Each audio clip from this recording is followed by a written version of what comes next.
Still morning? Yeah, okay, just about. Good morning, everyone, and it's a pleasure to be once again moderating a panel on this annual session of two-wheelers and three-wheelers, which I think is a very focused one. Let's get started, okay? So I'm Vinay Pipersania. I'm the former director for Ford Motors and the executive director for Ford India. And now I'm the founder of my own consultancy, Millenstrat Advisory and Research, where we study global trends shaping the automotive and mobility industry. So it's both a pleasure and a privilege to moderate this session today on how electric scooters have become the fastest growing part of India's EV story. So globally, when people talk about EVs, the conversation usually revolves around cars, trucks, and buses.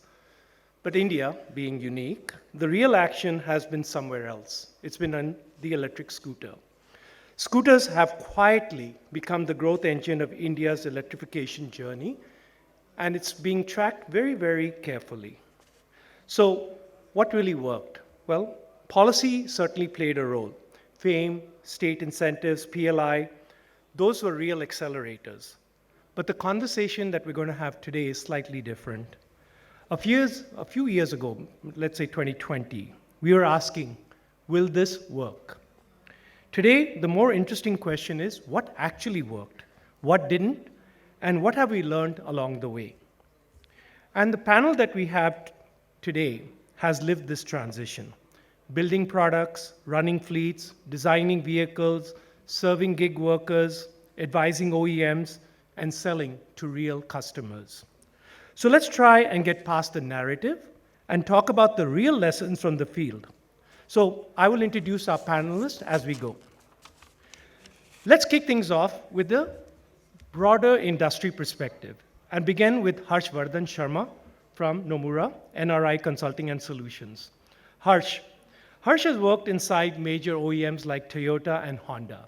He's advised companies and governments across markets and now leads technology and innovation at NRI.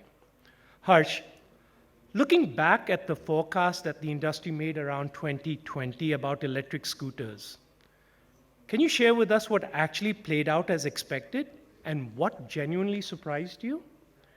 Was fleet adoption faster? Was retail slower? Where did the models not quite hold? And let me also ask a slightly uncomfortable but important question. Did subsidies accelerate a real market, or did they allow some business models to exist that otherwise might not have? Was there a bit of distortion? Were policies a catalyst or a crutch? So much, Vinay, and lovely meeting you, and thank you to CVF for putting together this wonderful panel. Moving on to Vinay's questions, probably a lot too many for just getting started, and we can maybe have it as we go. But I think two things stand out. I'm going to talk about what we forecasted and how it panned out for us. So probably most of the analysts estimated a 6% EV two-wheeler penetration when we were writing it back in 2020, and I think the range 6 to 8%, 8% on the optimal side, then 6 on the optimistic side, and 6% on the more pragmatic side. So we landed at 6%, give or take. So that went well. I think what most people got probably not so right was the messiness of the industry. So everyone thought that, hey, let's build about TCO. Everyone in the room probably has heard this, that Indian customers are very TCO oriented, and TCO is going to be the long play. But at the same time, it's still a very trust-based sector. And for two-wheelers, what we began to see is the features.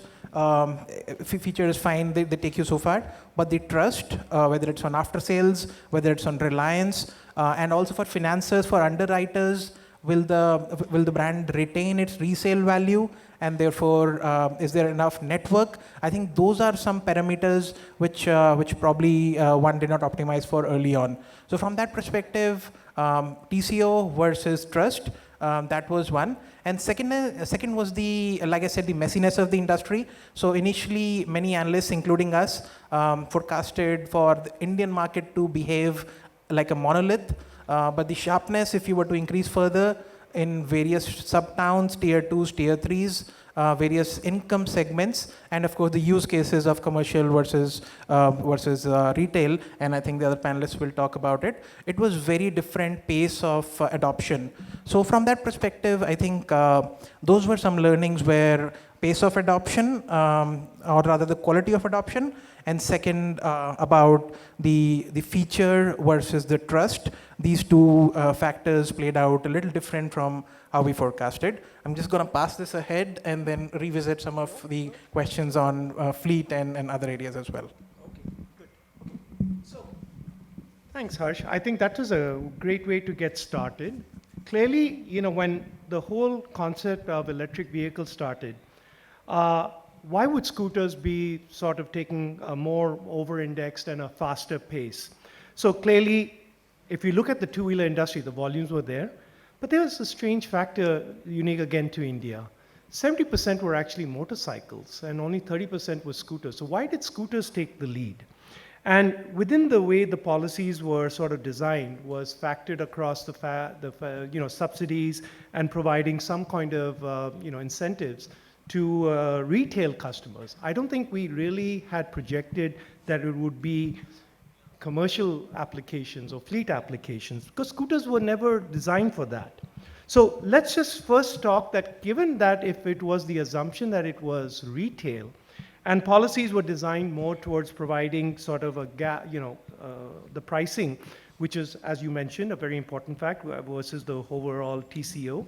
So let's just move, and we'll keep the discussion going, but I just wanted to get everybody to say a little bit first, because that will bring a flavor of all the contexts that our panelists have together. So let's just move on to where the transition was actually supposed to happen, the customer, the showroom floor. And let's get with Pradeep Agarwalji.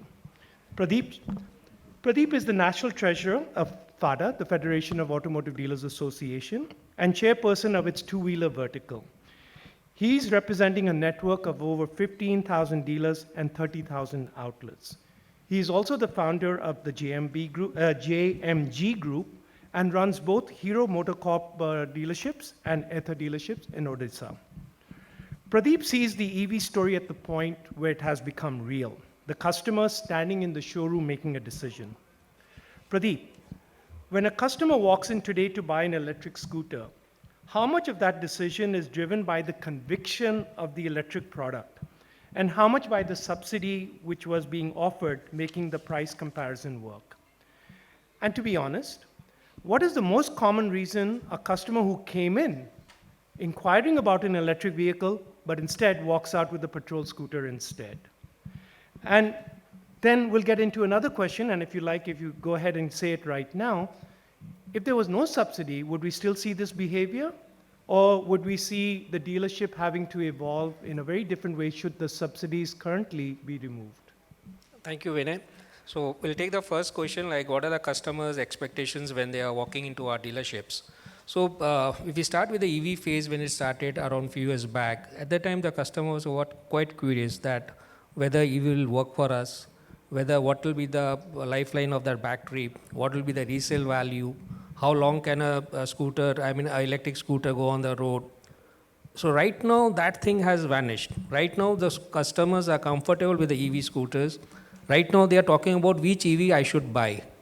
They are not talking about whether there will be when we'll be able to sell it, what will be the resale value. That is not there in their mind at all.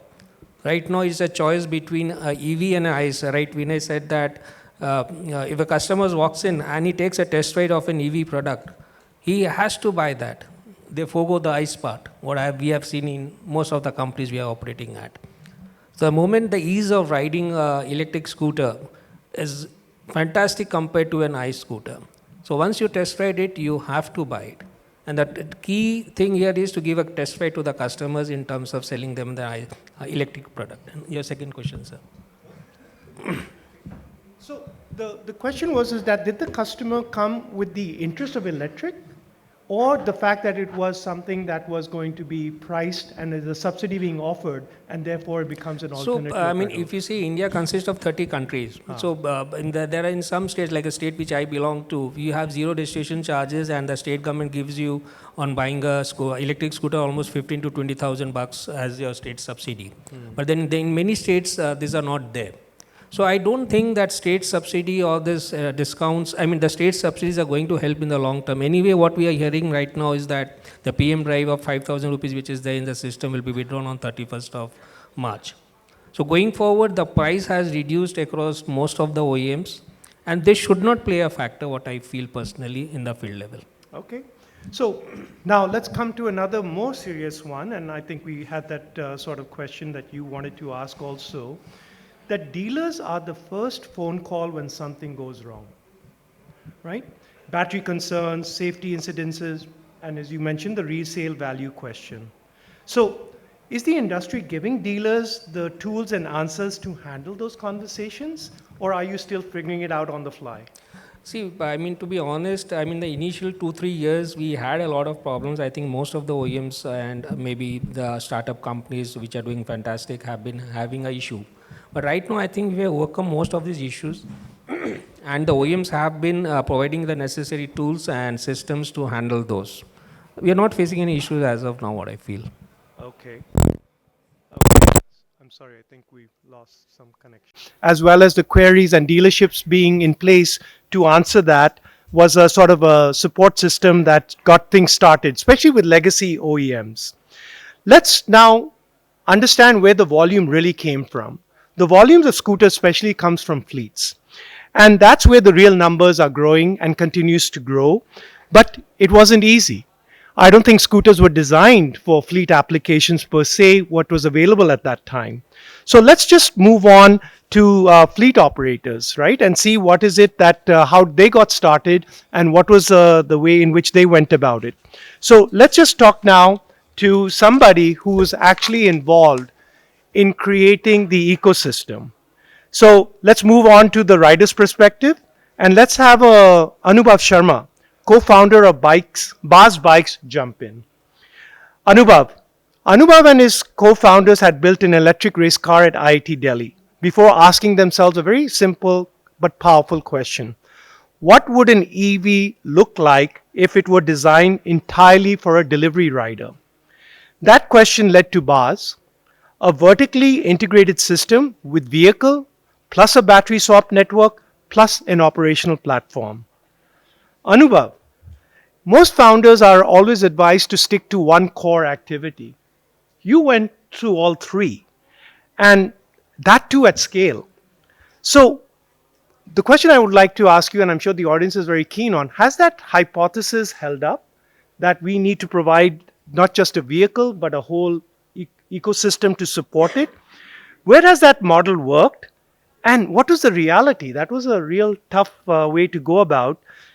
And I'll ask you very honestly again, what is the complaints of your gig workers? Okay, let's hear it from you. Sure, I'll take it one by one. So this is something that we also discussed, like why did we even decided to, start doing everything? So we moved from people to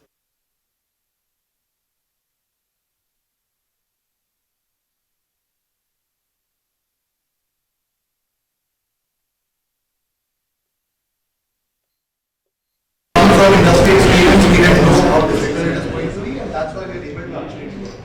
So the hypothesis was very simple, Vinay, that for fleets or let's say commercial applications, uptime is the most critical thing. And uptime is never driven by just the vehicle.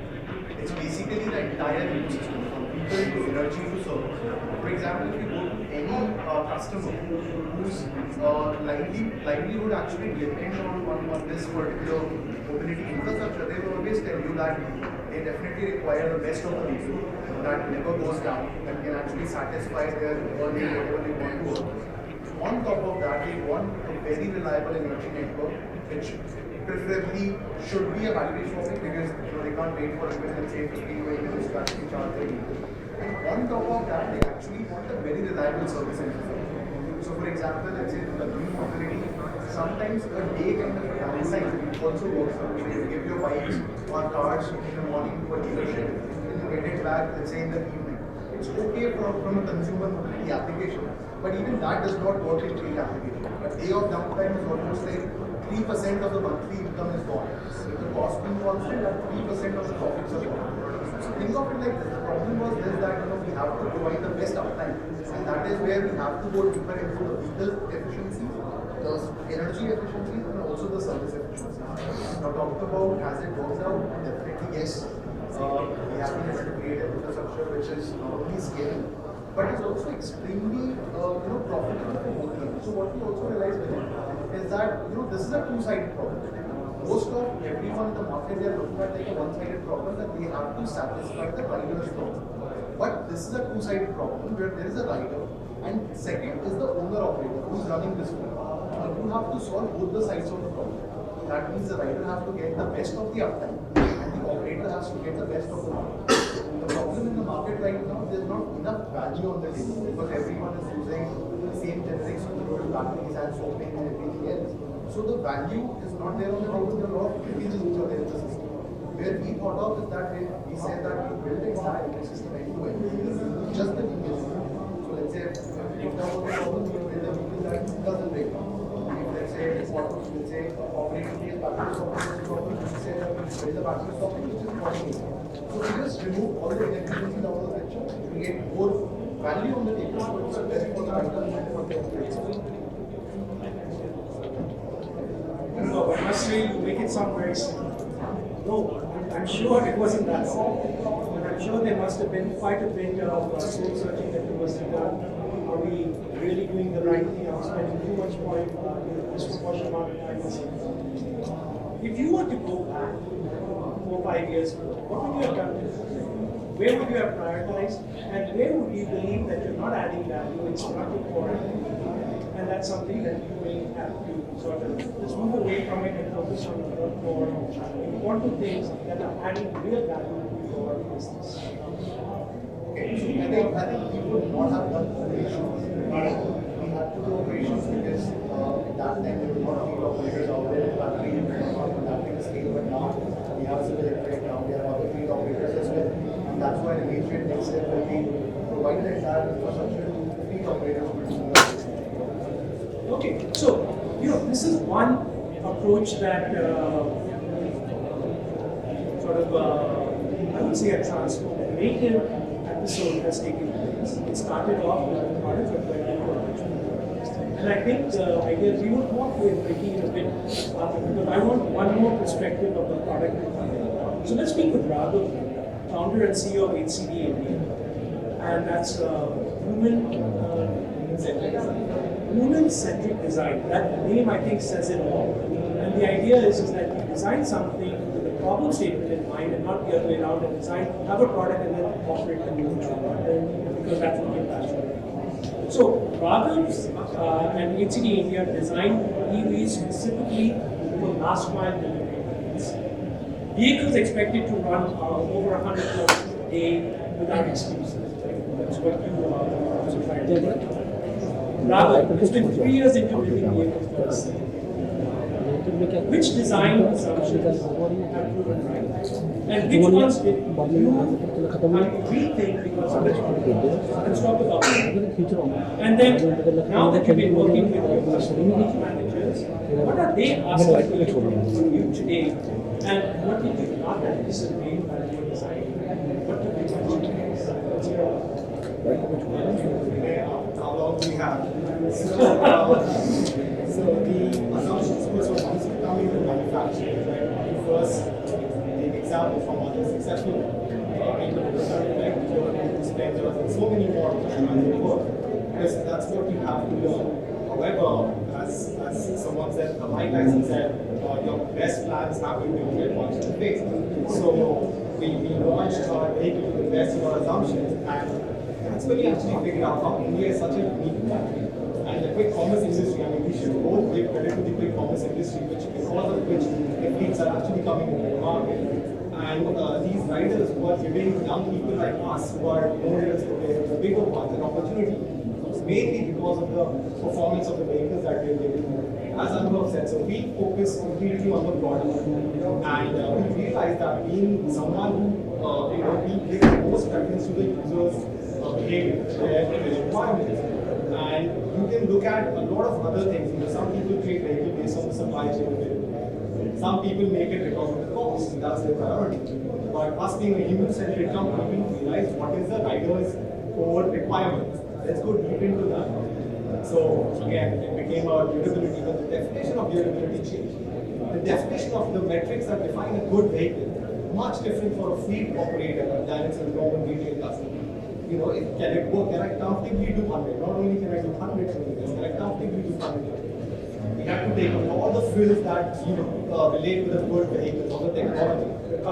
Yes. How can we simplify it?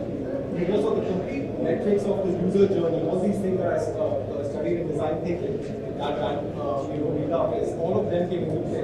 What is important for them? They have to do this work, they go home. So you have to design something that the durability changes, the reliability changes, the performance metrics completely different from what used to exist before. Now swapping infra has been. So not only we have to allow for swapping, but can it be so easy and the rider can do it without thinking of subsidies? I mean, that's what the metrics is. The tire size, whether 10 inches, 12 inches for the roads of Gurgaon, right? These vehicles are going to be deployed in Gurgaon, all over the place. Is there a uniformity that can go? So the way you think about the product, it has to start with how the rider's journey is from point A to point C when they go home. So that is what we focus on. And the main contradiction that we experienced was India, from a supply chain network, wants simple products to design and to scale up. But because of the uncertainty that we have, that's not possible. We want quick testing, quick checking of whether this product works or not. But however, when you want to scale, you want to go to these vendors, they want something very simple and which should scale. So this contradictory nature is something that you have to figure out in this industry. So and coming here, what support did you get, or how did you collaborate? I'm sure the way Anubhav went and designed, Rekha was designed, you were doing your own. How did you, with your product owners, how have you been able to find compatibility or standardization within your own ecosystem? Because you're too small a player. And as you rightly said, they're not going to change things because of you. So you take what I have, or that's it, take it or leave it. How do you manage that in such a small scale? I've been blessed to have been born in a manufacturing family who had manufacturing for 40 years. But yet again, it wasn't easy. You have to literally define your problem statements so easily, so and prepare them also that, okay, maybe I don't take a very big number from you, but if you hit this number and it works, you'll be able to scale. Or everyone agreed to it. It was a lot of discussions. But there are people, and another thing I would say, the people who are making only EV parts, and if you give them this, they're very difficult for them to survive. So the ones that you go to is already have an established business, and they're doing electric two-wheeler parts in the secondary or tertiary business. And they are encouraging people like us to build small numbers. And then, if you build small numbers and you say for a company that's doing individually just this, very difficult for them to survive. So there were big parts there who were okay. We have this small department that will do maybe 1,000 numbers, 2,000, or 5,000. It's very less for them to build a company. But they were luckily encouraging enough to prototype and realize that this is how innovation works. So, my takeaway from here is that we have reached maybe this far with the grace of a lot of our legacy players who have had the volume and the you also had a similar support system for your end? I completely agree with that. Like, for example, if you start, I'm sure like you all have started with 100, 200, 300, those numbers, manufacturer can never survive on that. Fortunately, we had such a equal supply chain network created by the tier 1 players in this country. So today, let's say the contract manufacturers provide parts to all the tier 1 manufacturers, they also provide the parts to us as well. Because let's say 90% of their supply chain is already very reliable on the tier 1 thing, they are able to take risk on the remaining 10% for long the larger ones. Very, very Excellent. All right. So now we've got the product side, but now let's go and find more downstream, and let's go to the fleet, to the actual fleet that's actually doing all the operations and the deliveries. So I'd like to introduce you to Ricky Singh. Ricky is the Senior Vice President, Electric Two-Wheel Operations at Zip Electric, running one of the largest EV delivery fleets in the country. And if there's anyone here who has the real unit economics data, it's Ricky. Okay? So Ricky, when you started scaling Zip's fleet, what assumptions in your case turned out to be the most critical to your business model? And what assumption turned out to be the most important? Battery life, charging infrastructure logistics, vehicle uptime. So let's understand the real economics of this whole turnaround. And if you like, we'd love to hear and understand what is the actual cost per kilometer, because this is something everybody says is what really makes a difference in TCO. But is it really working? And you're running a vehicle 10 to 12 hours a day versus a petrol scooter. At what utilization level do you break? We'd love to hear that. So before I answer, one thing I would like to touch upon is the fact that the whole electric vehicle era has decoupled the fleet with energy, with the owner or let's say the user, right? And thereby I'm able to build a business out. So, for example, there is a swapping partner who I there is a cost that I give, and there is a price I apply to the user. Now, who's the user? The user is, in this case, I've been very lucky in something touched on e-commerce. 2020, after COVID, we were so lucky to have the boom of e-commerce and food delivery. Right? And that is exactly around when EVs was also growing up.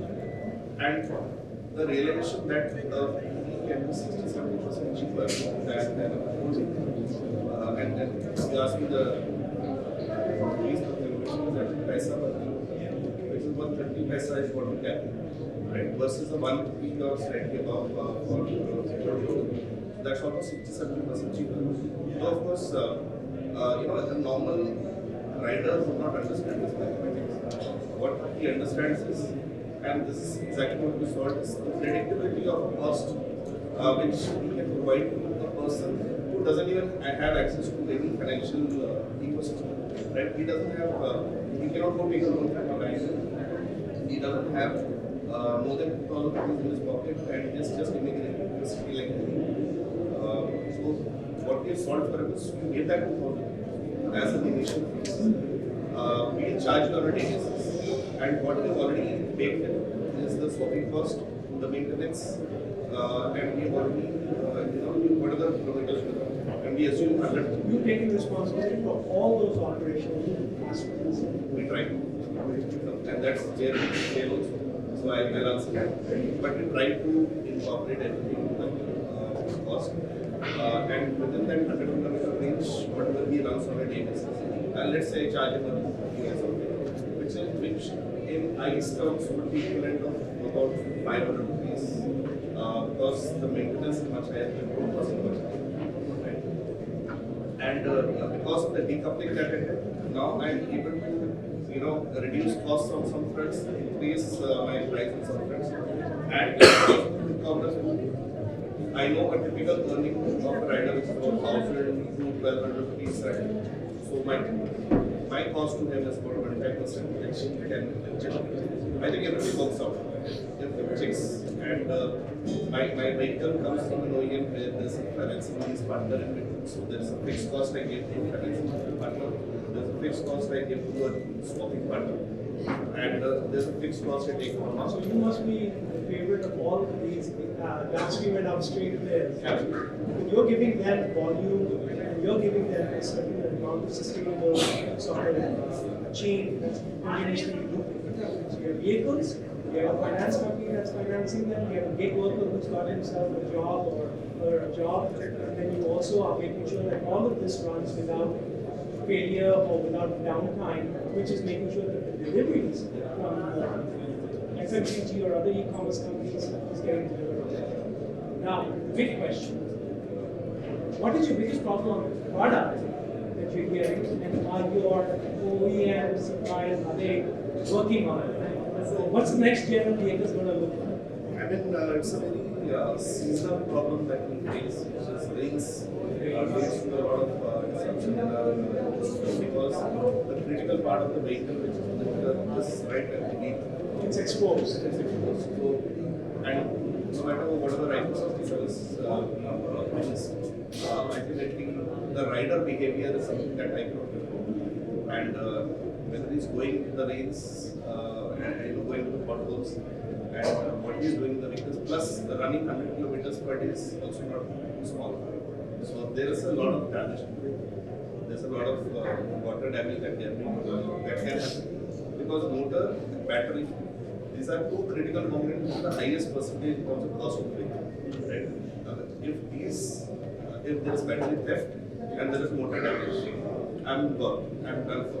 And that You is need to build that into your design. Foolproof and, paper-proof. So how I look at it is like, so regulation definitely checks the vehicle drawbacks. The third part of the picture is the leakages. So for example, definitely capex and opex, ICE EV debate, it's all sorted. EVs really well. But the challenge is that EVs are not matured yet. Right? ICE guys have spent almost 25 to 50 years of their life in maturing that product. Leakages are minimal. But EV leakages are big. For example, say the rain damage, theft is a problem, vandalism is a problem, and that is where the unit economics started. So when I think, me and Disney guys, they also started building the products. I think we also focus a lot on the leakages of the design. Right, so for example, all the products can be tamper-proof, all the products can be reliable. That's a very big reality in our immediate environment. So, Pradeep, I want to ask you, now you've heard that the big volumes are coming in. The deal is out of the equation. How do you see this whole business of maintenance and operations, which is that's a big part of your profitability equation and the industry. How do you see it moving forward? So let's break it down to the mathematics part.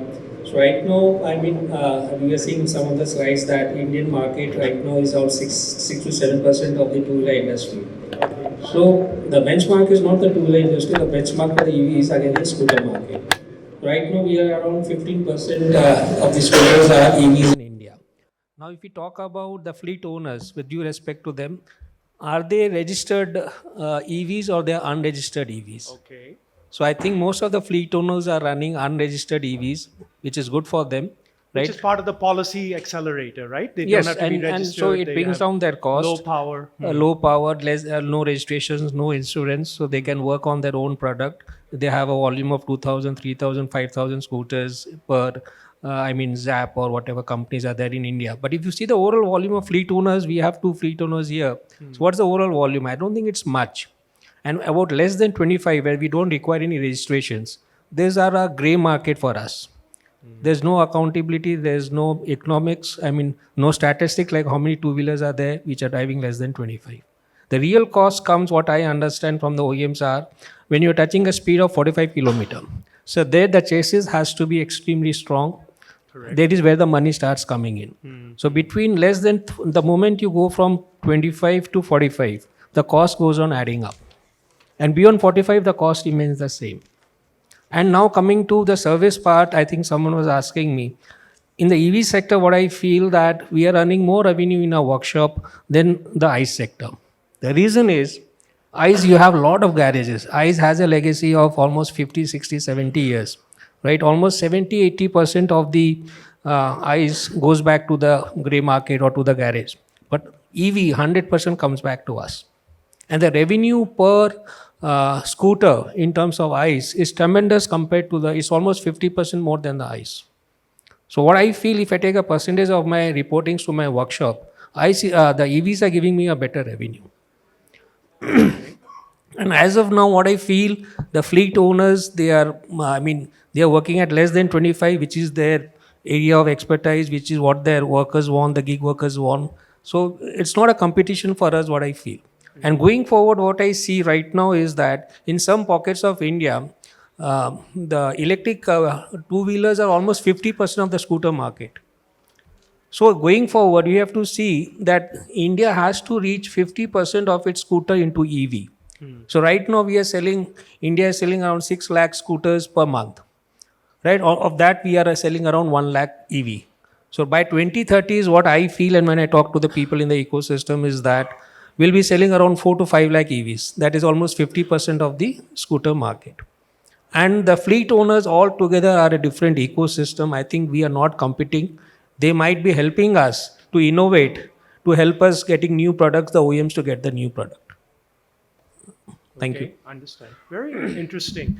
So, and I'm just trying my best to stitch every one of these viewpoints together. I think now this is sort of the current state. We heard where it all started, what assumptions were made, and then we saw where it all sort of moved more towards fleet sales and retail sales. And then we are seeing products now, and as we just heard, that they're becoming very basic. Maybe there's not so much innovation because they're being used for commercial applications, and the whole idea is to keep them robust rather than maybe keep them more comfortable or more designed towards a more retail appeal. So the question I would like to now ask is that, let's be clear, scooters never were the high volume. It was motorcycles that where two-wheelers are. Have we lost the race here somewhere in this whole business of trying to understand what customers really want? Because we have sort of got more urgency because of the fleet purchasing. Are we doing enough innovation? When will motorcycles come in as a two-wheeler? Is it addressed to me? No, I mean, anyone would like to answer this question? I'll just like to add some points to my You previous... can add point, I'll add the product, and then I want to ask, so like Harsh if you go back from to the his trend. Chinese market, right? So I mean, compared to India sells 2 crore, 20 million ICE two-wheelers. Now, if you Right. come back to the Chinese market, they have a market volume of 7 crores Right. electric two-wheelers. But then if you subcategorize them, so they have bicycle scooter, electric bicycles. They account for almost 70% of the volume, which now is not there in India. So electric bicycles. But they are doing fantastic in China. I think what China does today, the entire world does after 3 to 4 years. So that is one particular segment. It costs around, in Chinese market, around 30,000. So that is one market we have not been working on. I think none of the players in India are able to get on that. So I think once you get on that, it can add more value. Okay, interesting. So you're talking about smaller distances, smaller commute, Yes. but a safer and a much better, robust Yes. vehicle for personal use. Ricky, you wanted to add something? Yes, strictly from gig economy perspective, I don't need motorcycles for few reasons. Number one, I don't want to increase my cost. I want to limit my cost to about 250. And you want a bigger productivity in terms of load being carried, right? Absolutely. In fact, scooters also help me control the speed, as you was talking about. I mean, while we are 100% high speed, but players also give low speed vehicles where every strata of the society can be served who do not have driving licenses, to begin with, etc. So we definitely don't need something which, why solve for something which is not needed? And scooters are solving for that, at least strictly from gig economy perspective. And if eventually, let's say I were to launch electric bikes, that would be on a rent to own kind of models where people can rent it out and eventually take the ownership of the bikes. Okay. Yeah. Okay, so let's just quickly do it because then we'll wrap up and we'll take some questions from the audience. So perhaps I can Harsha, add to the motorcycle. to the motorcycle bit. So this was a very interesting question when we spoke to many OEMs. It almost seemed like a low-brainer. Why not go to the higher volume side? But also, if we were to take a step back, and I think Ricky and Pradeep ji also covered it in a way, is why build for a problem which probably is not addressing the larger market? Because if you look at the emerging markets like India, LATAM, Africa, that's where the commuter segment, and that's the volume pullers, 100cc, 125 cc's. And I think, as Ricky mentioned, the abuse that this product faces in terms of rural roads, rocky roads, and also from the life cycle of this product, it doesn't retire after 5 years, 4 years like we do with our cars.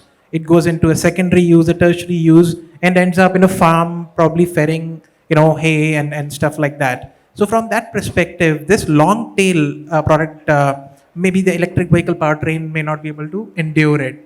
And second is there are some players who have started doing it for the premium side, and that sort of gels well in Europe or some of the leisure motorcycle markets where the total value or the average order size is higher. Justifies. Yes, It yes, justifies but it. from the commuter side, there is an abuse problem, and two wheelers are sort of addressing the commercial side of it.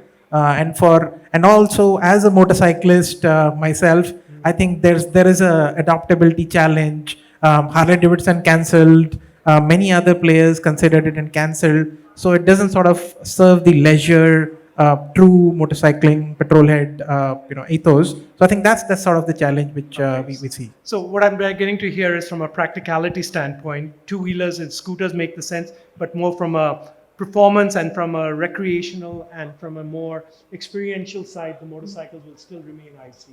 I mean, I think that's what they're saying also about high-performance cars. So, okay, all right. So let me just now close it because I think in the interest of time. So I'd like you to, all of you, this is sort of a rapid fire round, and I want all of you to answer this one final question in one sentence each is there. So that is this, is that, tell me one thing that you wish you knew at the beginning before you started this whole journey, and you wish that that had actually actualized today. If I started, this is what I needed, and I wish it's still not there today, and I need it today. Ricky, from your end, you're a fleet operator. What is it that when you started, you wish you had, and you realize you still don't have it, and you still want it? Capital. Huh? Capital. I think. Capital is your biggest. No, no, I think a lot of, see, this is a 20 lakh industry, that is 20 lakh riders are there, right? We have just barely scratched the surface with about 20,000 vehicles. So you believe we're totally underutilized? Yes, at this underutilized. moment. Yep. Okay, Pradeep ji? So I'm a dealer. I'll tell that for more touch points, Sorry? more network to cater to. More networks to be added. Yes. Okay, not to under have me. direct selling. Under me. Under you, okay. What about you, Raghav? A genuine sense of partnership amongst the stakeholders of an industry. This, I think, that's a great ask. That is a great ask. How about you, Anubhav? I think accumulated knowledge. Accumulated knowledge. That is We a should very- consolidate all the learnings together. That is right. Do forums like this help, or they're just a beginning? Definitely helps. I think the biggest advantage that the legacy OEM has that's most underestimated is that they have a lot of accumulated knowledge for the last 10, 15 years. What to build, what not to build. And you, Harsh, what do you believe as an industry we could have accelerated a lot more from the beginning? Right. I think if I were, I would probably look at better geopolitical climate. I think that, with all the supply chain risks that we've seen over the years, more hedging, more India +1, +2, I think those kind of supply chain resilience is what, in the hindsight, one would have looked at. Okay. So the one surprising thing is that none of you mentioned more incentives or more policies that were favorable to this particular sector. Do I assume that you believe that this is something you can manage on your own? Or do you need some support which can help you go much more advanced in your technology, one, and two, in the collaboration? What about policies? I think in the policy level, what I feel is that we need to have more charging points. I think the government has to come with subsidies or whatever to have more charging ports across India. I think that's one point if you need to add.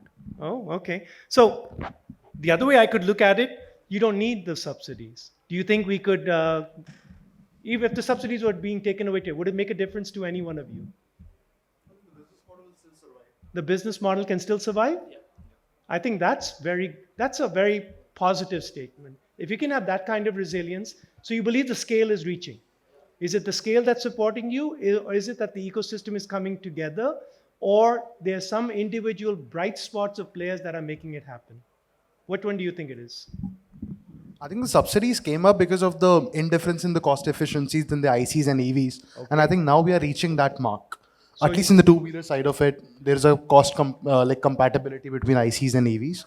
Okay. So we are seeing that happening, yeah. Very interesting, very interesting. So I think now we'll throw it open to questions from the audience. Yeah, do we have one over there?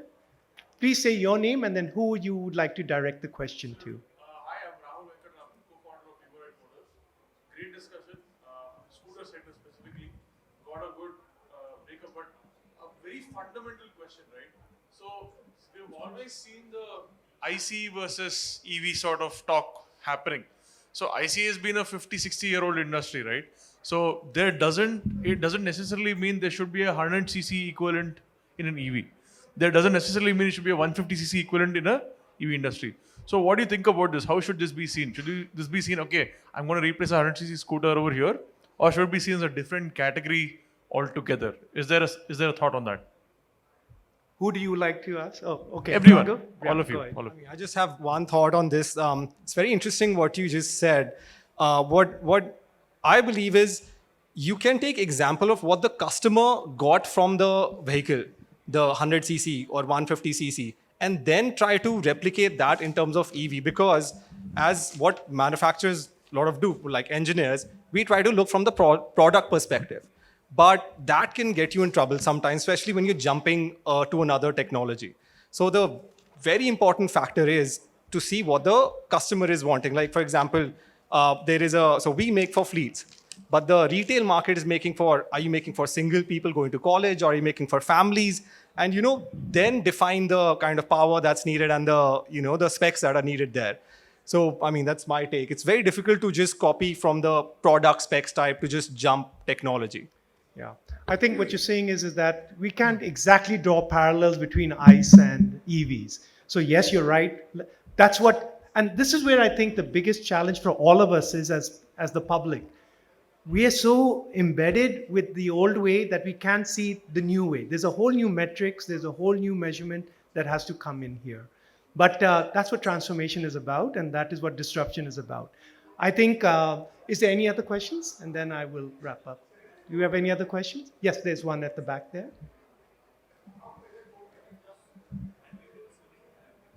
Hi everyone. So my name is Sitinder and I am from Hero Motocorp. So my question is for everyone. So basically, just wanted to understand. So what would be the key bottlenecks in India in terms of second-hand market for the scooters? Could you just say what are the bottlenecks? For developing a second-hand market. A second-hand market for these scooters, electric EV vehicles? scooters, yes. Okay. Yes, yes. For these electric scooters. Anyone in the business of second-hand? Okay. You're the one who owns the fleets? You don't own the fleet, right? But I struggle. Yeah? But I still struggle because of Okay. Then that makes your business case, right? And then we'll go to Pradeep after that. Currently, it's a struggle, my friend. My fleet runs about 100 kilometers a day, gets worn out maybe in a year and a half, 2 max, right? And then I struggle to see where I need to liquidate these, and mostly they're going out on scrap right now. But we are, at the same time developing some sort of a second-hand, setup like a portal where we can go and liquidate these vehicles. But it's a struggle right now. To be honest. So you mentioned that this is a struggle, but what are the key bottlenecks? So why you are struggling in for that kind of market that is not developing for EV two-wheelers? As I said, the run is so high that the vehicle quality has deteriorated significantly in the over a period, and they're not even displayable vehicles after 2 years, right? So I'll have to resurrect the vehicle. I'll have to invest once again, maybe around another 2,000, 3,000 rupees minimum, or even on plastic parts, another 5,000, right, per vehicle. And that is the kind of cost I'll end up getting anyway out of a scooter. And I'm talking about without battery scooter. So battery is separate, but I am not getting any salvage value out of that, even if I invest. So the biggest bottleneck is the quality has deteriorated significantly. The chassis has worn out, the T-handle has gone, the fenders are broken. There's nothing left. Understood. Perhaps I can add to that. So I think we recently did this exact study, and one of the challenges all sort of financiers or underwriters mention is the lack of quality data. So with battery, as we know, it's still 35-40% of the BOM cost, and the SOC SOH still there's no legit data in India anyway. The Blue Book data is sort of always not very sacrosanct. But for electric vehicles, it's a challenge, the quality of battery data, and it's very asymmetric, how financiers will assess the value and what residual value will it be assigned to basis the battery health. So I think the quality of data itself is one largest challenge. Because of that, the secondary market doesn't have confidence enough to support. Everything else, I think there is structure in play, but just the asymmetry of data availability and data quality is one challenge, right? I have a bit different perspective as a retail side. So right now, this EV sector is very new in India, right? So whatever products which have gone into the retail, I mean to the customers who are buying it, till now they have not come to the stage where they need to sell it. So it's still an immature industry. It will take another 3 to 4 years when the one of the all the products which you have sold are reaching a touch point of 5 to 7 years when an average Indian customer wants to sell. So right now the industry is not there. Apart from the fleet owners, because there they have a rugged lifestyle, that's a different challenge. But in our case, the customers are not ready to sell, and it's not the right time to sell also. So in Indian average Indian customer for the IC, let's say they sell it in the 5 to 10 years bracket. So we have to cross that 5 to 7 years bracket and see how it performs. And compared to the price of a second-hand EV, right now that price is not there at all. None of the batteries which we have put, any of the legacy